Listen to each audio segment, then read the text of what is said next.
Good morning दोस्तों, ध्यान academy के ऑनलाइन क्लास में आपका स्वागत करते हैं। दोस्तों ये इसके पहले आप लोगों ने देखा होगा मेरी इतिहास की सीरीज चल रही थी, लेकिन इतिहास का जो हमारा पहला टॉपिक था सिंधु घाटी सभ्यता, वो पूरी तरह से कंप्लीट हो चुका है। तो आज हम आपको सब्जेक्ट लेकर आए हैं हिंदी। हिंदी में हम आपने मेरे वीडियो देखे होंगे पिछले, तो हिंदी के वीडियो में मैंने वर्णमाला का जो टॉपिक था वो पूरी तरह से क्लियर कर दिया है और पूरी तरह से ख़त्म भी हो चुका है। आप लोग जाकर लिंक में जाइएगा, पिछले वीडियो को देखिएगा। 4 से 5 वीडियो आपके वर्णमाला के मिलेंगे और उसमें सारी चीज़ों को आपको बताया गया है। तो चलिए दोस्तों, उसी हिंदी की सीरीज को आगे बढ़ाते हुए समझते हैं। आज का जो हमारा टॉपिक है वो है हमारा समास। तो चलिए दोस्तों शुरुआत करते हैं बिना देरी किए हुए। समास का आज हम लोग समझते हैं समास होता क्या है, और ये आपको समास वाला टॉपिक आपको ज़्यादातर एग्जामों में मिल जाता है। इसके 1 से 2 क्वेश्चन आपको श्योर मिलते हैं, ठीक है। जैसे अगर शिक्षा विभाग से रिलेटेड कोई भी एग्जाम होता है, या अभी हमारी वैकेंसी जो लेखपाल की आई हुई उसमें भी आपका हिंदी पूछता है। आप लोअर पीसीएस से भी जाए, वीडियो के एग्जाम में जाए, उसमें भी आपकी हिंदी पूछता है। तो ज़्यादा से ज़्यादा जो है हमको हिंदी पर भी ध्यान देना, फोकस करना है। और ये समाज जो है एक ऐसा टॉपिक है जिसमें 2 क्वेश्चन आपके जरूर मिलते हैं। और अगर शिक्षा विभाग से कोई वैकेंसियां होती हैं तो हो सकता हो 3 से 4 भी ये क्वेश्चन समाज के आपको देखने को मिल सकते हैं। तो दोस्तों बड़े ही अच्छे ढंग से और बड़े ही सरलता के साथ आज मैं आपको समाज पढ़ाने जा रहा हूँ। उम्मीद करता हूँ कि आपको ये समाज का टॉपिक बहुत ही अच्छे से क्लियर होगा और ये चीज आपको समझ में आएगी। तो चलिए दोस्तों शुरुआत करते हैं। समास समास को कहते क्या है? तो समास को अगर हम लोग अंग्रेजी में बोले तो अंग्रेजी में इसको कंपाउंड्स बोलते हैं। क्या बोलते हैं दोस्तों? कंपाउंड्स। तो अगर बात की जाए कि समास को अंग्रेजी में क्या कहते हैं, तो अंग्रेजी में बोलते हैं समास को कंपाउंड्स। और अगर बात करें कि समास का शाब्दिक अर्थ क्या होता है दोस्तों, समास का शाब्दिक अर्थ, तो समास का शाब्दिक अर्थ होता है संक्षेप। दोस्तों क्या होता है? संक्षेप। समास का शाब्दिक अर्थ होता है संक्षेप। वैसे ये एग्जाम में बहुत ही रेयर केस से पूछता है, नहीं कहा जा सकता है कि पूछ लेता है, फिर भी हमको इसकी जानकारी होनी चाहिए। तो समास का जो शाब्दिक अर्थ होता है वो होता है संक्षेप, और संक्षेप को ही हम लघु रूप भी बोलते हैं, छोटा भी बोलते हैं, ठीक है। तो ये हो जाएगा हमारा समास का शाब्दिक अर्थ। अब बात करते हैं कि ये समास जो हमारा शब्द है कितने शब्दों से मिलकर बना हुआ है। तो चलिए दोस्तों इसको देखते हैं। समास जो हमारा है वो कितने शब्दों से मिलकर बना है? तो समास हमारा 2 शब्दों से मिलकर बना है। कौन कौन सा है? एक है हमारा सम धन आस। तो समास हमारा 2 शब्दों से मिलकर बना है। कौन कौन से शब्द है आपके सामने आप देख सकते हैं। सम धन आस, जहां पर सम का अर्थ होता है पास पास। क्या होता है दोस्तों? पास पास। और आस का मतलब होता है होना। एक आस जगाई जाती है, ऐसी उम्मीद जगाई जाती है कि नहीं ऐसा होगा, या ऐसा होने वाला है, या ऐसा हुआ है। तो आस का मतलब होता है होना, या फिर इसी को कह देते हैं रखना, ठीक है। तो अब हमको ये बात क्लियर हो चुकी है कि समास कितने शब्दों से मिलकर बना। तो समास आपका 2 शब्दों से मिलकर बना है। सम धन आस, जहां सम का अर्थ होता है पास पास और आस का अर्थ होता है होना या रखना। अब हम इसकी परिभाषा देखिए, यहीं से आप लोग समझ गए होंगे समास कहते हैं किसको है। तो पास पास होना, सीधे शब्दों में लिख लीजिए, पास पास होना। किसका होना? शब्दों का होना भैया।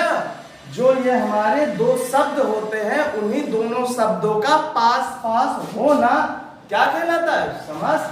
पास पास होना, किनके पास पास होना? किनको? शब्दों को पास पास होना ही हमारा क्या कहलाता है? समास कहलाता है। तो दोस्तों ये बात आपको क्लियर हो चुकी होगी कि समास की परिभाषा क्या होगी। तो समास हम लोग क्या कह सकते हैं? पास पास होना। किसका होना? शब्दों का होना ही क्या कहलाता है? समास कहलाता है। अगर एक बात की जाए तो कह सकते हैं दो या दो से अधिक शब्द, दो या दो से अधिक शब्दों के मिलने से बने सार्थक शब्द को हम लोग क्या बोलते हैं? समास बोलते हैं। तो दोस्तों एक चीज आप लोग ध्यान दीजिएगा, समास कब बनेगा? जब दो या दो से अधिक शब्द आपस में मिलेंगे और मिलने से एक सार्थक शब्द बनेगा। देखिए शब्द आपका सार्थक होना चाहिए। सार्थक का मतलब किसी भी शब्द का कोई ना कोई अर्थ होना चाहिए, अर्थ के साथ होना चाहिए, इसलिए इसको हम लोग बोलते हैं सार्थक। तो कह सकते हैं जब दो या दो से अधिक शब्दों के मिलने से एक सार्थक शब्द बनता है, उसी को हम लोग क्या बोलते हैं? समास बोलते हैं।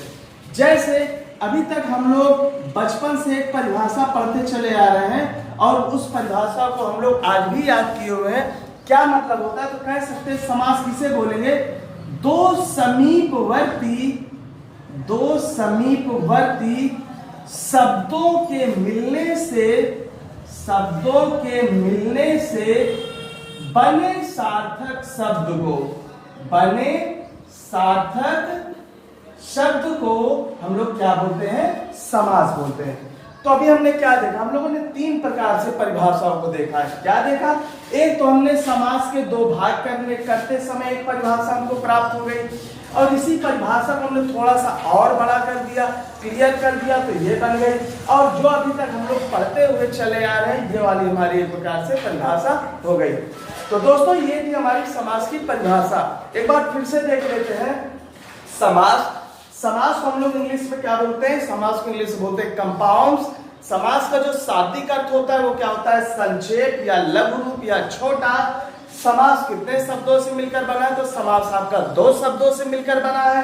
कौन कौन से? सम, धन, आस।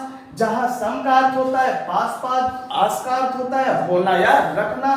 कह सकते हैं सीधे शब्दों में पास पास होना ही क्या कहलाता है? हमारा समास। पास पास होना किसका होना? शब्दों का होना, उसी को हम लोग क्या बोलते हैं? समास बोलते हैं। या फिर कह सकते हैं दो या दो से अधिक शब्दों के मिलने से बने सार्थक शब्द। देखिए जब दो या दो से अधिक शब्द मिलेंगे और इनके मिलने से जो सार्थक शब्द बनेगा उसी को हम लोग क्या बोलते हैं? समास बोलते हैं। और या तो हम लोग एक परिभाषा और दो समीपवर्ती शब्दों के मेल से बने सार्थक शब्द को हम लोग क्या बोलते हैं? समास बोलते हैं। थोड़ा सा एक एग्जाम्पल यहाँ पर समझ लेते हैं कैसे इस परिभाषा को हम लोग क्लियर करेंगे। जैसे हमने बोला राजा का पुत्र, तो इसका तो आप लोगों को पता होगा कि राजा का पुत्र इज इक्वल टू राजपुत्र। थोड़ा समझते हैं ये परिभाषा क्या कहती है? पास पास होना। ये देखिए जो हमारे शब्द है राजा और पुत्र, अभी क्या है? ये दूर दूर है, ठीक है, दूर दूर अभी है। दो या दो से अधिक शब्दों के मिलने से इन शब्दों को क्या करना है? मिलाना है। मिलने से बने सार्थक शब्द। देखिए ये दो जो शब्द हैं ये दूर दूर है, इनके मिलने से एक सार्थक शब्द बनेगा। वो क्या हो जाएगा? आपका राजपुत्र। और इसका एक अर्थ होगा मतलब कि राजा का पुत्र। तो अभी हमने क्या देखा कि दो या दो से अधिक शब्दों के मिलने से बने सार्थक शब्द को हम लोग क्या बोलते हैं? तो इसको हम लोग बोलते हैं समास। तो दोस्तों उम्मीद है कि ये बात आपको पूरी तरह से समझ में आ गई होगी। अब चलिए बात कर लेते हैं समास के भेद की बात कर लेते हैं। समास के कितने भेद होते हैं तो इनकी भी थोड़ी सी हम लोग चर्चा कर लेते हैं। तो दोस्तों ये हमको पता चल गया कि समास किसे कहते हैं, समास को अंग्रेजी में क्या बोलते हैं, समास का शाब्दिक अर्थ क्या होता है और समास जो है कितने शब्दों से मिलकर आपका बना होता है। अब बात थोड़ी सी कर लेते हैं समास के भेद की। समास के भेद, लेकिन इस भेद को समझने से पहले हमको एक चीज और समझना है। वो क्या है? उसको हम लोग बोलते हैं समस्त पद या फिर सामासिक पद। ये भी आपका एग्जाम में पूछा जाता है कि बताइए इस समास में समस्त पद कौन सा है और समासिक पद कौन सा है। तो दोस्तों समस्त पद समासिक पद पढ़ने के बाद ले चलेंगे आपको समास के भेद में। तो चलिए देखते हैं समस्त पद और समासिक पद कहते किसको हैं। तो समस्त पद क्या कहेंगे, इसकी परिभाषा बड़ी ही इजी है और उसको इजीली ढंग से याद रखना है। कैसे कह सकते हैं, समास के नियमों से, समास के नियमों से बने शब्द को हम लोग क्या बोलते हैं, समस्त पद, या फिर हम लोग क्या बोलते हैं, सामासिक पद। तो ये है इसकी परिभाषा। किसकी परिभाषा, समस्त पद या समासिक पद की। क्या हुई परिभाषा, समास के नियमों से बने शब्द को समस्त पद या फिर समासिक पद कहते हैं। इसको थोड़ा सा देख लेते हैं उदाहरण से, क्योंकि उदाहरण देखेंगे तो ये परिभाषा भी हमारी पूरी तरह से क्लियर हो जाएगी। जैसे अभी हमने एक उदाहरण दिया था, राजा का पुत्र, यही तो अभी हमने एग्जाम्पल एक दिया था, राजा का पुत्र बराबर राजपुत्र। अभी हमने समास की परिभाषा पढ़ी थी कि दो समीपवर्ती शब्दों के मिलने से बने सार्थक शब्द को हम लोग क्या बोलते हैं, समास। बात आती समस्त पद की। समस्त पद की परिभाषा क्या कह रहे, समास के नियमों से बने शब्द को। ये जो हमारा, अच्छा आप लोग खुद ही बताइए कि इन दोनों में से किस शब्द में आपका समास का नियम लगा हुआ है। तो आपको दूर से पता चल रहा है कि समास का नियम किसमें लगा है, राजा का पुत्र में। तो मतलब कह सकते हैं इसमें लगा है समास का नियम। कौन सा नियम लगा है, तो हम लोग देख सकते हैं का, और ये का नियम लगा हुआ, ये एक प्रकार का कारक चिन्ह होता है, और इसी कारक चिन्ह के बीच में होने की वजह से इसमें नियम लग जाते हैं। तो हम लोग कह सकते हैं समस्त पद या समासिक पद किसे बोलेंगे, समास के नियमों से, जो ये नियम इसमें लग रहा है, समास के नियमों से बने, समास के नियमों से बने शब्द को, ये देखिए एक शब्द बन रहा है, समास का नियम हमने इसमें लगाया और इसी नियम से एक हमारा शब्द बन गया, वो कौन सा, हमारा राजपुत्र। तो ये जो हमारा समास के नियमों से बने शब्द को हम लोग क्या बोलते हैं, समस्त पद, या फिर हम लोग बोलते हैं सामासिक पद। बात क्लियर हो गई होगी कि समस्त पद किसे बोलते हैं और समासिक पद किसे कहते हैं। एक उदाहरण और अच्छा लिखते हैं, प्रयोग के लिए शाला, शाला माने स्थान। कह सकते हैं प्रयोग के लिए शाला बराबर हम लोग क्या बोलेंगे, प्रयोगशाला। यही तो बात करेंगे। तो अब हम लोग क्या देख रहे हैं कि समास का नियम किस में लग रहा है, समास का नियम लग रहा है इसमें। तो इसमें कह सकते हैं समास का नियम हमने इसमें लगाया और इसी नियम के आधार पर हमने एक शब्द बनाया और उस शब्द को हम लोग बोलते हैं समस्त पद या फिर सामासिक पद। क्लियर हुई बात, ये चीज हो गई होगी अब क्लियर। तो ऐसे करके आप लोग और भी उदाहरण आपके हैं, जैसे मैं आपको दिए दे रहा हूं, तो अभी आप लोग देखिएगा, कॉपी में लिखिएगा। पदहीन का क्या होगा, इसको आप देख लीजिएगा। जलहीन का क्या होगा, पाप मुक्त में कौन सा जो है समस्त पद होगा। और भी बहुत सारे उदाहरण हैं, जैसे अगर देखा जाए तो गगनचुंबी है। तो इन सारी चीजों के उदाहरण जो अभी हमने दिए हैं, इनको आप लोग छाटिए और इनमें छाट कर ये देखिए कि इनमें से समस्त पद कौन सा है या समासिक पद कौन सा है। तो ये बात हमको क्लियर हो गई। मतलब सीधे तौर पर अब एक चीज और जान लीजिए, समास विग्रह नहीं होना चाहिए, शब्द होने चाहिए, जैसे गगनचुंबी, पदहीन, जलहीन, पाप मुक्त, राजपुत्र, प्रयोगशाला। ये एक प्रकार के क्या है, ये सीधे तौर पर आपके समस्त पद और समासिक पद के रूप में पहले से ही लिखे होते हैं। तो इतना जो है, इतने प्रेशर याद करने की जरूरत नहीं है, बस एक बार समझ लिए हैं तो बस हमको समझ में आ गया है। ऐसे शब्द मिले तो क्या बोलेंगे आप लोग, ये होते हैं समस्त पद या फिर समासिक पद। क्यों समस्त पद एवं समासिक पद कहते हैं, क्योंकि ये जो दोनों हैं पद, ये समस्त पद जो है एक साथ हो गए। समस्त का मतलब साथ ही तो होता है, एक साथ। तो ये दो जो पद है दूर दूर है, ये एक साथ हो गए तो क्या हो गए, समस्त हो गए। उसी को हम लोग क्या बोलते हैं, समस्त पद या फिर समासिक पद। ये दोनों पदों को अलग कर दे, अलग है, अगर इनको हम समस्त कर देंगे तो क्या हो जाएंगे हमारे समस्त पद या फिर समासिक पद। ये तो बात हो गई समस्त पद और समासिक पद की। अब थोड़ी सी चर्चा कर लेते हैं समास विग्रह की। समास विग्रह किसे बोलते हैं ये भी तो जानना है हम लोगों को। तो चलिए दोस्तों फिर देखते हैं समास विग्रह भी किसे कहते हैं। तो समास विग्रह हम लोग किसे बोलेंगे।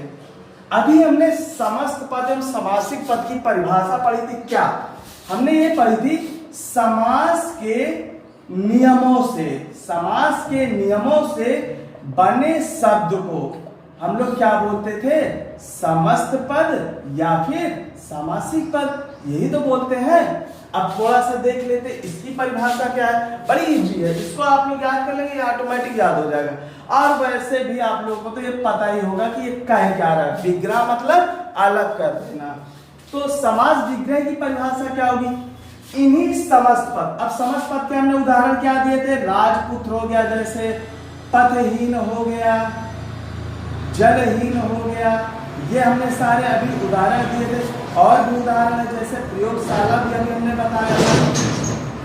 तो ये एक प्रकार के आपके क्या है, सारे के सारे समस्त पद हैं या फिर समासिक पद है। अब हमको क्या करना है, इसकी देखिए परिभाषा, इन्हीं समस्त पद और समासिक पद के प्रत्येक पदों को अलग कर दिया जाए। ये जो हमारे समस्त पद एवं समासिक पद हैं, इनके प्रत्येक पद को अलग कर दिया जाए, समास विग्रह कहलाता है। चलिए इसकी परिभाषा लिख देते हैं। समस्त पद या समासिक पद के प्रत्येक पदों को अलग अलग कर दिया जाए, अलग कर दिया जाए तो क्या कहलाता है हमारा, समास विग्रह। अब देखिए हमने बोला राजपुत्र, ये क्या है आपका समस्त एवं समासिक पद, इसी का हम लोग समास विग्रह करेंगे। तो हम प्रत्येक समस्त पद के प्रत्येक पदों को क्या कर देंगे, हम लोग अलग कर देंगे, वही हमारा क्या कहलाएगा, समास विग्रह। बात क्लियर हो गई होगी बड़े ही अच्छे ढंग से। अब थोड़ा सा इसको भी देख ले, तो इसका क्या होगा, पथ से हीन, यही तो होगा इसका विग्रह। जलहीन का समास विग्रह क्या होगा, तो इसका होगा जल से हीन। ठीक, अगर बात करें प्रयोगशाला तो क्या होगा इसका विग्रह, प्रयोग के लिए शाला। हो गई बात, ये अब हमको पता चल गया। अभी हमने आपको क्या क्या चीजें बताई, अभी हमने आपको बताया समास किसे कहते हैं, फिर हमने बताया समस्त पद एवं समासिक पद, और फिर हमने अभी जस्ट बताया समास विग्रह। ठीक, तो हमने अभी क्या क्या चीजें बताई, ये तीन चीजें हमारी पूरी तरह से क्लियर हो गई हैं और उम्मीद करते हैं कि आपको ये सारी चीजें अब जो है समझ में पूरी तरह से आ गई होंगी।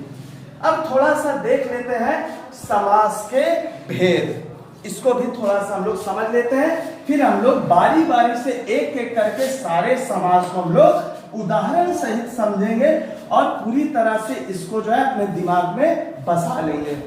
तो चलिए देखते हैं समास के भेद। एक चीज आपको बताना है, प्राचीन समय में, वैसे तो अगर अब बात की जाए कि वर्तमान में समास के कितने भेद हैं, तो मित्रों हैं आपके 6 भेद। ठीक है दोस्तों, ये वर्तमान की अगर बात की जाए तो अब जब भी क्वेश्चन पूछा जाता है कि बताएं समास के कुल कितने भेद होते हैं, तो दोस्तों समास के 6 भेद होते हैं। अभी बता रहे हैं कौन कौन से होते हैं, लेकिन इसके पहले भी एक चीज हम लोग जानेंगे कि पहले के जो विद्वान लोग थे प्राचीन समय के, ये प्राचीन समय के जो विद्वान थे, इन विद्वानों का मानना है कि समास के 4 भेद होते थे। दोस्तों समास के कितने भेद होते थे, तो समास के होते थे 4 भेद होते थे। वो क्यों ऐसा बोलते थे? क्योंकि वो उनका ये मानना था कि जो आपका द्विगु समास है, द्विगु समास है, और जो हमारा कर्मधारय समास है, कर्मधारय समास, ये जो हमारा द्विगु समास है और ये जो हमारा कर्मधारय समास है, इसको ये लोग तत्पुरुष के अंतर्गत मानते थे। ये समास को, इन दोनों समास को ये किसके अंतर्गत मानते थे? तो प्राचीन विद्वानों का यह मानना था कि समास के 4 भेद होते हैं, क्योंकि द्विगु और कर्मधारय को वो लोग तत्पुरुष के अंतर्गत मानते थे। उनका मानना ये था कि द्विगु समास की उत्पत्ति तत्पुरुष से हुई है। ठीक है, द्विगु समास की उत्पत्ति किससे हुई है? तत्पुरुष से हुई है। और कर्मधारय की किससे हुई है? तो ये भी आपकी तत्पुरुष से हुई है। तो ये बात आपको क्लियर हो गई होगी। तो आप लोग ध्यान दीजिएगा, पहले आपके समास थे 4, अब कितने हो गए हैं? 6। अब इनकी थोड़ी सी हम चर्चा कर लेते हैं कि हमारे इस समय वर्तमान में कितने समास है और इनको जो है हमको कैसे याद करना है। देखिए, आपको एक ट्रिक हमको देना है ये समास के भेद को याद करने के लिए, क्योंकि अगर हमने ये जो हम आपको ट्रिक बताने वाले हैं, अगर आप लोग इस ट्रिक को याद कर लिए तो देखिए कितनी चीजें आपकी याद हो जाएंगी। पहला तो समास का भेद याद हो जाएगा आपको कि समास के भेद कितने होते हैं। उसके बाद हमको जैसे आता है ना क्वेश्चन कि इस समास में कौन सा पद प्रधान है, उत्तर पद प्रधान है कि पूर्व पद प्रधान है, तो ये भी हमको पता चल जाएगा। तो हमको पदों की प्रधानता भी पता चल जाएगी, पदों की प्रधानता। और साथ ही साथ हमको सारे समास की परिभाषा याद हो जाएगी। अब आप लोग खुद सोचिए, अभी तक जो हमने बताया है और एक ट्रिक के माध्यम से अगर ये 3 चीज कंप्लीट होती हैं तो आप बताइए कि हमारा पूरा समास कंप्लीट हुआ कि नहीं? हो गया है। अब वो ट्रिक कौन सी है? तो आप लोगों को चलिए एक कहानी सुनाते हैं। देखिए कहानी क्या है, एक लॉजिक टाइप में सोच लीजिएगा, या मान लीजिएगा कोई कविता टाइप में या कुछ भी, या किसी का कथन समझ लीजिए। मान लीजिए मेरे ही द्वारा दिया गया है। तो मैं क्या कह रहा हूं कि मेरी सोच होती है कि जो बहू होती है, घर की जो बहू होती है, जो भी महिलाएं वर्ग होंगी वो सारी चीजों को बड़े अच्छे ढंग से समझ रही होंगी। तो बहू होती है, बहू कर्म से, अगर बहू जो है कर्म से तत्पर होकर, कर्म से तत्पर होकर अपने पति से द्विगुना पैसा कमाए, द्विगुना या 2 गुना समझ लीजिएगा, ठीक है, द्विगुना पैसा कमाए और व्यय करे, और व्यय करे, तो पति से द्वंद्व, द्वंद्व मतलब युद्ध, कहते हैं ना द्वंद्वात्मक व्यवहार मत करिए मुझसे, पति से द्वंद्व होंगे। तो ये आपकी एक ट्रिक है और इसको आप लोग याद रखेंगे तो समास के भेद, पदों की प्रधानता, समास की परिभाषा, ये सारी चीजें हमको पूरी तरह से क्लियर हो जाएंगी। तो आप देखते हैं कि समास के कितने भेद हैं। ये कहानी हमको याद है कि अगर बहू कर्म से तत्पर होकर अपने पति से द्विगुना कमाए, और वैसे भी अगर कोई भी बहू है अपने पति से द्विगुना कमाएगी और खर्चा भी करे अपने ऊपर और पति को भी ना दे 1 भी रुपए, तो क्या होंगे? पति से झगड़े तो होना स्वाभाविक है ना। तो चलिए देखते हैं कौन कौन से समास है। एक हो गया आपका बहुब्रीहि समास, दूसरा हो गया आपका कर्मधारय समास, तीसरा हो गया आपका तत्पुरुष समास, चौथा हो गया आपका द्विगु समास, और 5वां हो गया आपका व्यय से अव्ययी भाव समास, और छठा हो गया आपका द्वंद्व समास। तो अभी हमने क्या देखा कि हमको इस कहानी के माध्यम से समास के भेदों की जानकारी प्राप्त हो चुकी है। अब हम थोड़ी सी चर्चा करेंगे कि पदों की प्रधानता। इस कहानी को याद रखिएगा, ठीक। अभी हम जस्ट आपसे इस कहानी का मतलब पूछने वाले हैं, क्योंकि इस पदों की प्रधानता में भी इस कहानी का हम लोग यूज करने वाले हैं। कैसे, इसको देखते हैं। तो ये वाली कहानी आप लोग याद रखेंगे कि बहू अगर कर्म से तत्पर होकर अपने पति से द्विगुना कमाए और व्यय करे तो जाहिर सी बात है पति से द्वंद होंगे। तो पदों की प्रधानता की चर्चा थोड़ी कर लेते हैं। पदों की प्रधानता, एक चीज आपको बताते हैं, समास में पद कितने होते हैं? तो दो होते हैं, एक होता है पूर्व पद और दूसरा होता है उत्तर पद। पूर्व का मतलब पहले, उत्तर का मतलब बाद में। मतलब पहले वाला जो पद होगा, पहले वाला जो पद होगा उसे पूर्व पद बोलेंगे और जो बाद वाला पद होगा उसे हम उत्तर पद बोलेंगे। कैसे?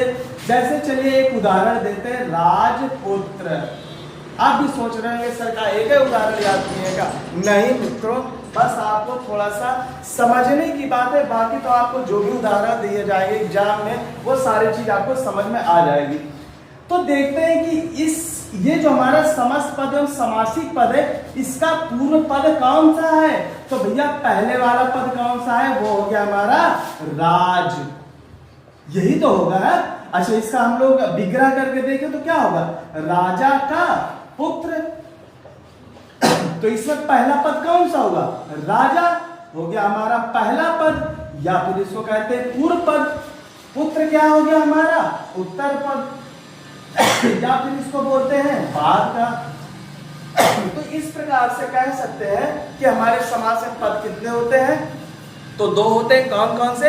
पूर्व पद और उत्तर पद। ये हमको पता चल गया। पूर्व पद किसे बोलते हैं? पहले वाले पद को। और उत्तर पद किसे बोलते हैं? बाद वाले पद को। तो ये बात आपको पदों में भी समझ में आ गई होगी। अच्छा, अगर अब हम कहें कि चलिए आप लोग बताइए कि धनहीन, पाप मुक्त, गगनचुंबी, इनमें जो है पूर्व पद कौन सा है और उत्तर पद कौन सा? आप लोग देखिएगा। एक और हम बता दिए रहे, जैसे मान लो पाप मुक्त, पाप में पूर्व पद क्या हुआ? पाप, और उत्तर पद क्या हुआ? मुक्त। धन में क्या हुआ? पूर्व पद, पूर्व पद क्या हुआ? इसमें धन हुआ। और हीन क्या हुआ? ये हमारा उत्तर पद हुआ।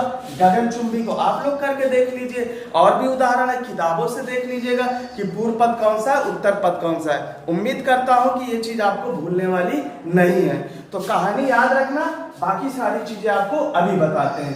तो ये बात हो गई हमारे पूर्व पद और उत्तर पद की, कि कितने पद होते हैं और पूर्व पद किसे बोलते हैं, उत्तर पद किसे बोलते हैं। अब चलिए पदों की प्रधानता के बारे में थोड़ी सी जानकारी कर लेते हैं। तो पद कितने थे हमारे? दो थे।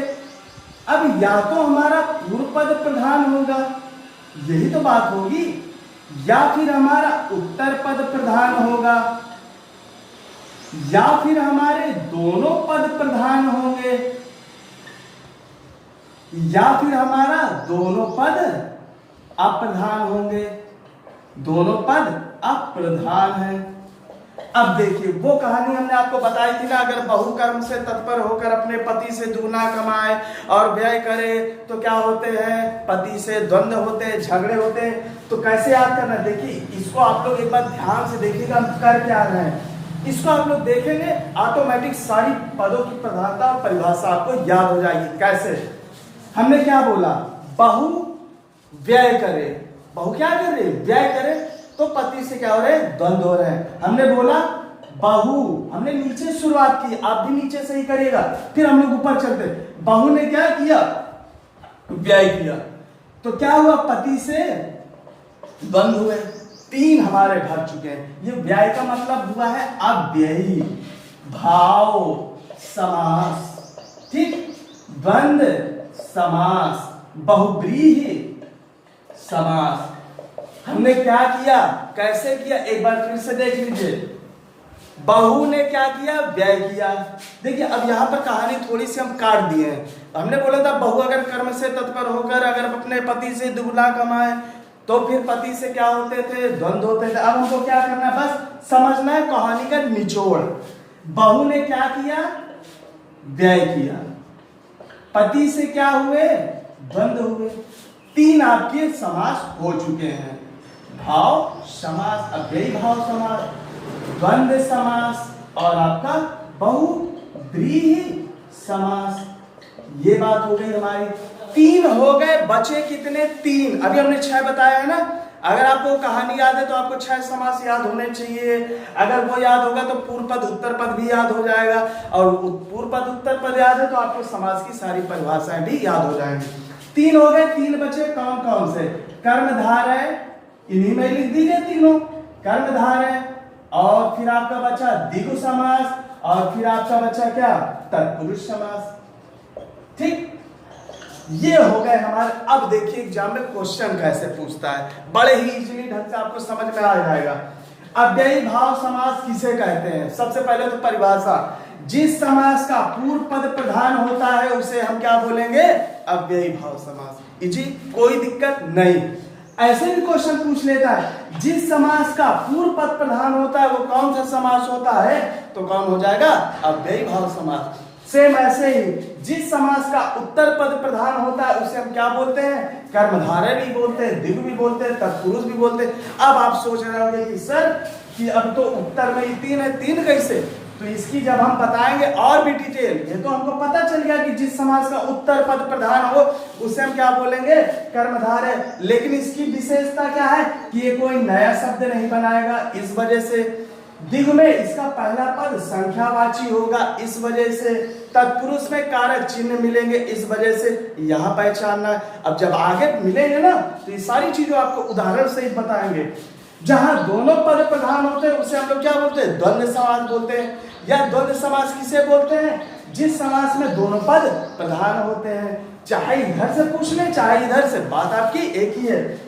अब बात आ जाए कि बताइए अच्छा कि बहुब्रीहि समास किसे बोलते हैं? जिस समास में दोनों पद अप्रधान होते हैं उसे हम बहुब्रीहि समास बोलते हैं। या कह सकते हैं कि बहुब्रीहि समास की परिभाषा क्या होती है? तो सीधे शब्दों में आप लोग इसको बता दीजिएगा। एक कहानी, 3 चीजें आपको याद हो जाएंगी। पहले जो बताया उसको पढ़ लीजिएगा, और ये कहानी के माध्यम से इन 3 चीजों को हमको जानकारी हो गई। अब जो हमारा शेष बचता है वो है इनकी जो है परिभाषा, और साथ ही साथ इनके उदाहरणों सहित इनको हमें समझना है। तो चलिए दोस्तों, आज के लिए इतना ही रखते हैं। मिलते हैं अगले वीडियो में इनके उदाहरणों के लेकर। तब तक के लिए धन्यवाद, नमस्कार, जय हिंद।